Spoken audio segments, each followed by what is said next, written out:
क्या आपने कभी सोचा है, एक फल जैसे कि नारियल के अंदर सिर्फ पानी और नारियल ही नहीं बल्कि एक राज भी छुपा हो सकता है। ऐसा राज जो किसी की पूरी जिंदगी बदल दे। एक कहानी जो प्यार, धैर्य और सच्चाई की परीक्षा ले। आज मम्मी कहानी सुनाओ में आपके लिए लेकर आए हैं अरुणाचल प्रदेश की एक दिलचस्प लोक कथा, नारियल की परी।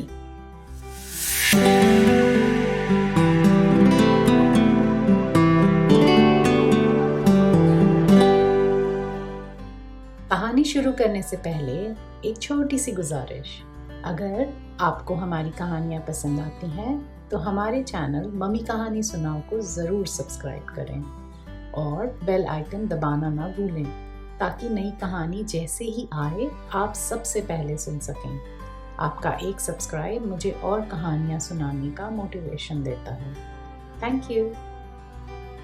बहुत समय पहले अरुणाचल प्रदेश की हरी भरी घाटियों में, जहाँ नदियों पर धुंध लहराती थी और बांस के झुरमुट खड़े रहते थे, वहाँ एक किसान और उसकी पत्नी रहते थे।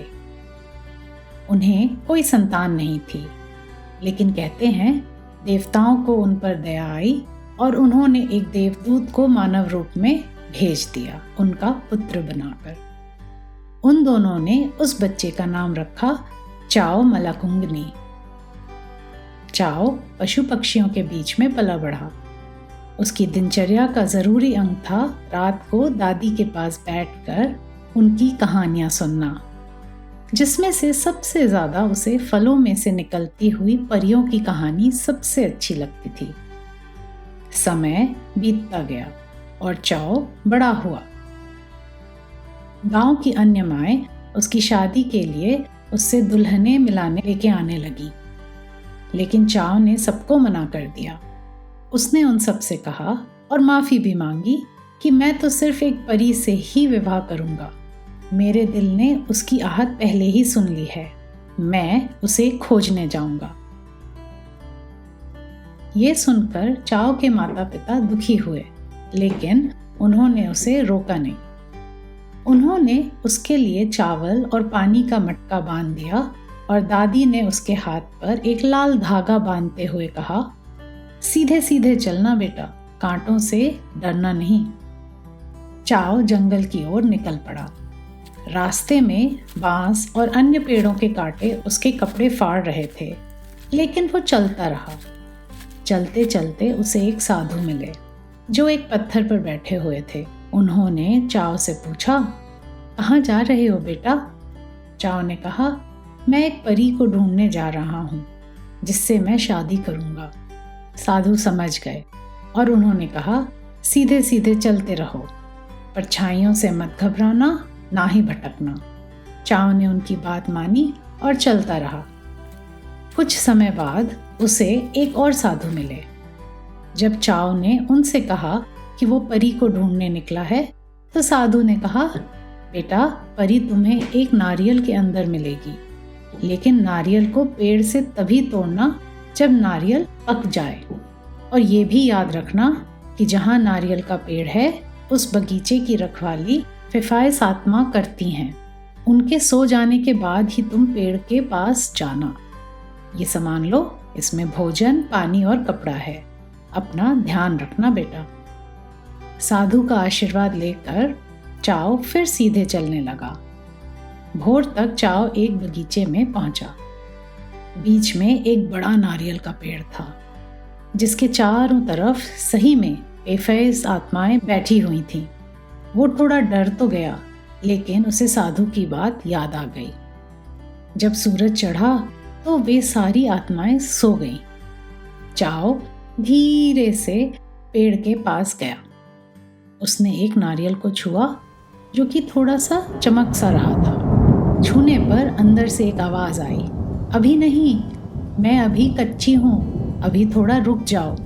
चाओ ने थोड़ा सोचा, लेकिन उसने नारियल को तोड़ दिया। बगीचे से निकलकर वो जंगल तक पहुंचा और जंगल के जमीन पर उसने नारियल को तोड़ा। एकदम से जंगल रोशनी से भर गया। चाओ आश्चर्यचकित रह गया। नारियल में से एक अत्यंत ही सुंदर परी निकली। परी बोली, अगर तुमने इंतजार किया होता ना तो मैं बहुत धन और आभूषण भी लेकर आती। इस समय तो मैं अकेली ही आई हूँ। चाओ बोला, मुझे खजाना नहीं चाहिए, मुझे सिर्फ तुमसे मिलना है। ये सुनकर परी खुश हो गई और चाओ और परी दोनों गांव की तरफ चलने लगे। रास्ते में परी थोड़ा थक गई थी, तो चाओ ने उससे कहा, गांव अब दूर नहीं है, तुम यहीं बैठो और मैं अपने परिवार और गांव वालों को लेकर यहीं आता हूँ। जब चाओ चला गया तो एक दुष्ट लड़की पेड़ों के पीछे से निकली, बहला फुसलाकर उसके कपड़े और गहने चुरा लिए और परी को पानी में ढकेल दिया। फिर वो परी का रूप धरकर बैठ गई चाओ के इंतजार में। चाओ कुछ ही देर में अपने परिवार और गांव वालों के साथ वापस लौट आया। ये देखकर वो हैरान रह गया कि परी की जगह तो कोई और ही लड़की थी, लेकिन गांव वालों ने उत्साहित होते हुए कहा, यही तुम्हारी दुल्हन है, और बड़े ही धूमधाम से उसे गांव ले गए। चाओ कुछ भी नहीं कह पाया। गांव पहुंचते ही उन दोनों की जल्दी से शादी भी करा दी गई। चाओ अब करता ही क्या? उसने ही घर वालों और गांव वालों से कहा था कि चलो मेरी दुल्हन से मिलने चलो। रात को जब चाओ अपने कमरे में गुमसुम सा बैठा था तो एक छोटी गौरैया यानी कि स्पैरो उसकी खिड़की पर बैठी और उसने एक गीत गाया। चाओ मलकुंगिनी, तुम तो धोखा खा गए, तुम्हारी परी तो नदी में समा गई। जो बैठी है रेशमी वस्त्र सजाए, वो छल से तुम पर अब हक जमाएगी।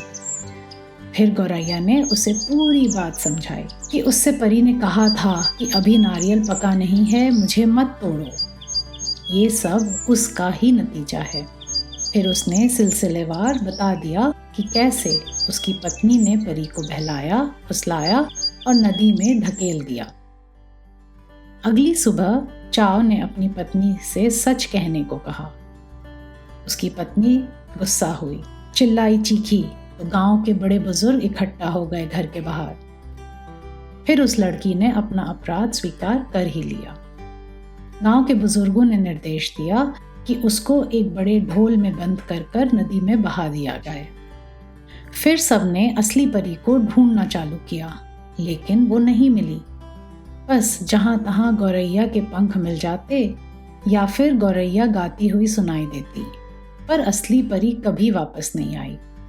सालों बीत गए, चाओ ने फिर कभी शादी नहीं की। वो अपने माँ बाबा के साथ गांव में खेती करते हुए अपना दिन काटता था, पर उस गांव के बच्चे इस कहानी को सुन के बड़े हुए और धीरे धीरे ये एक लोक कथा बन गई। इससे दो बातें सीखने को मिली। एक, कि हमें धैर्य रखना चाहिए किसी भी काम को करने में, और दो, कि झूठ ज्यादा दिन छुपाया नहीं जा सकता। सच एक न एक दिन सामने आ ही जाता है, किसी न किसी रूप में। आशा करती हूँ आपको ये दिलचस्प कहानी पसंद आई होगी। क्योंकि ये लोक कथा अरुणाचल प्रदेश से है, तो आइए आज हम चलते हैं भारत के उत्तर पूर्वी कोने में बसे उस अद्भुत और रहस्यमयी राज्य की ओर। अरुणाचल की राजधानी है ईटानगर। इस राज्य को लैंड ऑफ राइजिंग सन यानी कि उगते सूरज की धरती भी कहा जाता है, क्योंकि भारत में सबसे पहले सूरज की किरणें यहीं पर पड़ती हैं। यहाँ की प्रमुख भाषाएं हैं न्योशी, आदि, अपातनी, वांचो और साथ ही हिंदी और इंग्लिश भी। अरुणाचल के लोग अपनी सादगी, रंगीन त्योहार और प्रकृति से गहरे जुड़ाव के लिए जाने जाते हैं। त्योहारों की बात करें तो लोसर, सोलोंग और द्री यहाँ के खास पर्व हैं।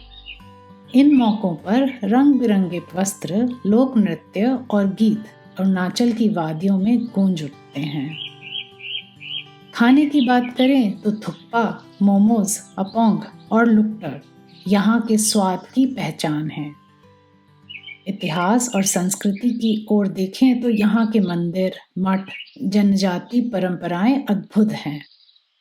तवांग मठ भारत का सबसे बड़ा बौद्ध मठ है और यहाँ की शांति हर यात्री को छू लेती है।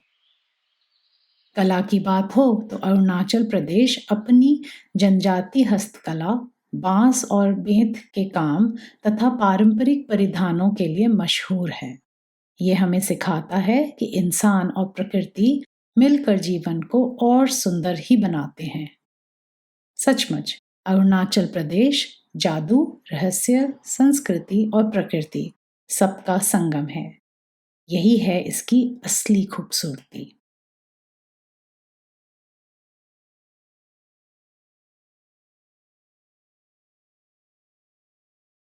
मम्मी कहानी सुनाओ चैनल को प्लीज सब्सक्राइब करिए और इस बेल आइकन को क्लिक करके ऑल जरूर सिलेक्ट करिएगा आगे आने वाली सभी कहानियों का आनंद लेने के लिए। लाइक और शेयर जरूर करें और नीचे कमेंट सेक्शन में अपना फीडबैक देना ना भूलिएगा।